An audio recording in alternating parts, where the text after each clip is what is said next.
Hello, this is Sumita Gupta. Welcome you all for my first lecture of Internet Communication Engineering, that is Internet. So these are the outlines. Today we will learn the brief history of Internet along with evolution in the growth. Okay. So now the word Internet. Internet is a combination of inter plus net. Net means network. Inter means connection. Whenever we required a connection between different networks, that is called Internet. So internet, it's a combination of two or more network which can communicate together. Okay, again listen. Net means network. Network means group of devices. It can be computers, can be printer. So network means group of connected communicating devices, and the internet is connection between different networks. Internet is connection between different networks, or we can say communication between different networks. So internet is inter plus NAT, interconnection between different networks. Now brief history means, first of all there is ARPANET. ARPANET means full form is Advanced Research Project Agency. So in 1960 only mainframe computers were there. In 1960 only mainframe computers were there in research organization. Then the agency, that is called ARPA, Advanced Research Project Agency. Then they thought that there should be some connection between different computers so that researchers can share their knowledge. Then ARPANET comes into existence in the 1967. Okay, ARPANET means network designed by ARPA. Network designed by Advanced Research Project Agency.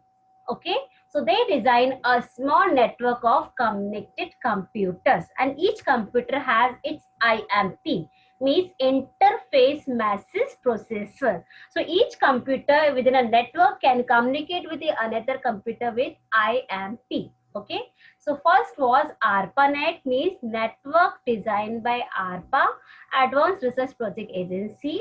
That is a small network of different computers, and each computer has its own IMP, interface matrix processor.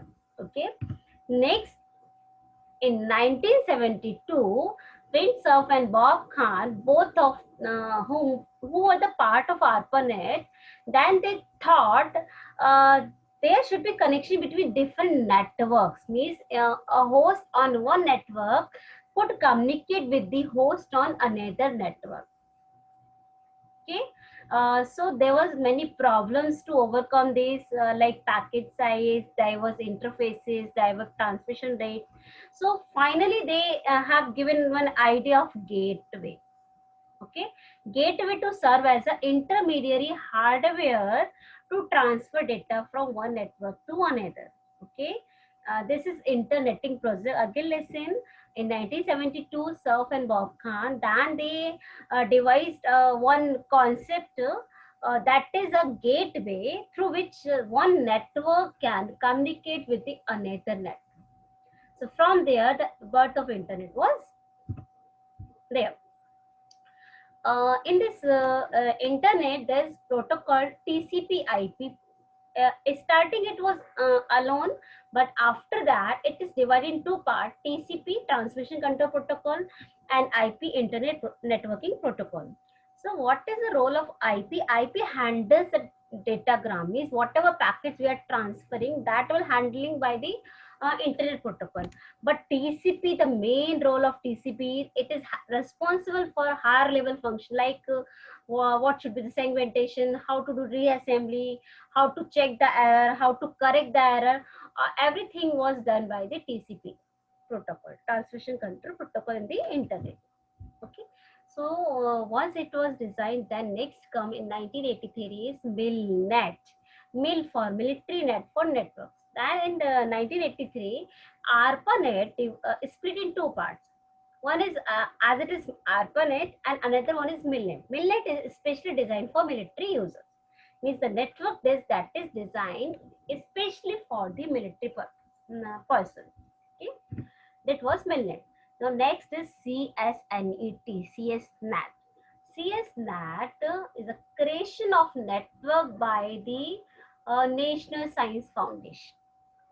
Creation of network by the National Science Foundation, sponsored by a National Science Foundation. The network was conceived by university that were ineligible to join ARPANET due to the absence of defense ties to DAR.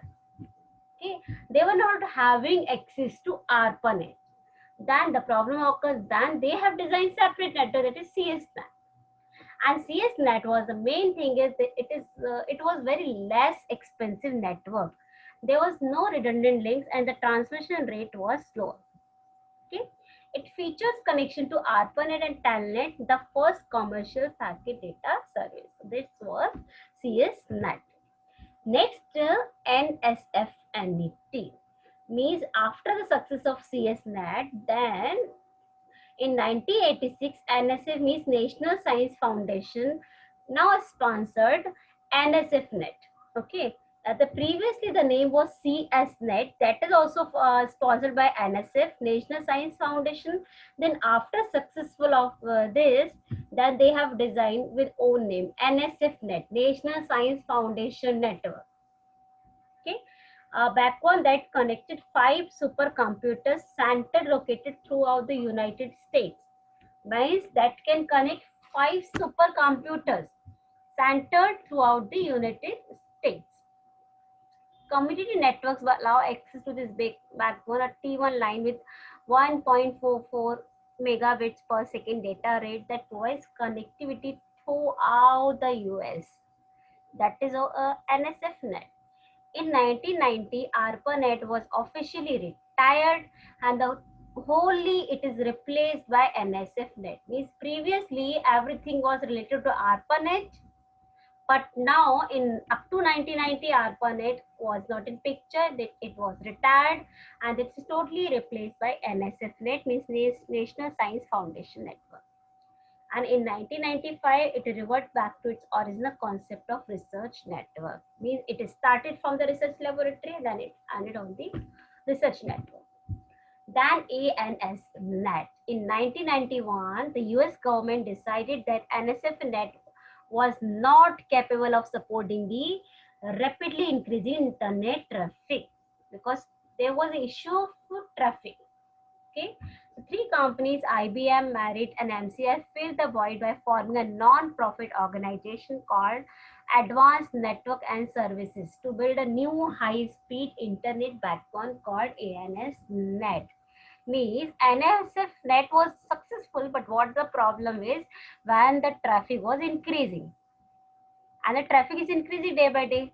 So then a non-profit organization formed a new network, and that new network called ANSNET, means Advanced Network and Services Network.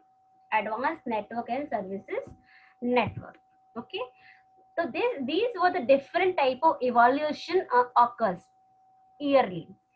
And this is internet today. See, now there is internet means it is connecting LAN, WAN, local area network, metropolitan network, wide area network. So for local area network, ISP, internet service providers, so regional service providers. Okay, then these regional service providers. Now the backbone ISP which will connect the regional ISP. Okay, these are different local area networks, different area networks. So local area networks are connected through regional ISP. Local area networks connected through regional ISP. Okay, and all the regional ISPs are connected through backbone ISP. Okay, now how backbone ISP connected? Backbone ISP connected through NAP, network access point. Backbone ISPs are connected through NAP, network access point. So this is your internet today. So these were in short the timelines. In 1969, 4-node ARPANET, then 1970 ARPA host implement NCP, then 1973 73 TCP/IP. After the 77, internet tested, then Unix, then CSNET, then TCP/IP, Mailnet, NSFNET, ARPANET, NSFNET goes back to research network, then internet service providers. Okay, so main is now growth of internet depends on many things. Okay, because just a few decades, the number of network has increased from tens to hundreds of thousands. And concurrently, number of computers connected to network is growing 100 to 100 of millions. And internet is still growing. But in the growth, what are the main factors? The main factor is new protocols, because new protocols are added yearly, added technologically, and deprecated ones needs to be removed. Okay.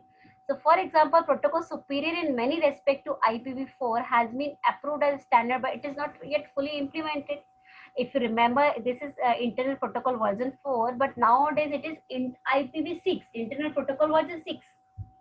So as per new protocol, also growth depends. Then new technologies are under development that will increase the capacity of network and provide more bandwidth to the internet's users. Then increasing use of multimedia. It is predicted that internet, once just a vehicle to share data, will be used more and more for multimedia. Multimedia means for audio and video transmission. So these are the different points. So in short, I have given you very brief idea about the internet. If you like it, please like and share it. Keep sharing, keep learning. God bless.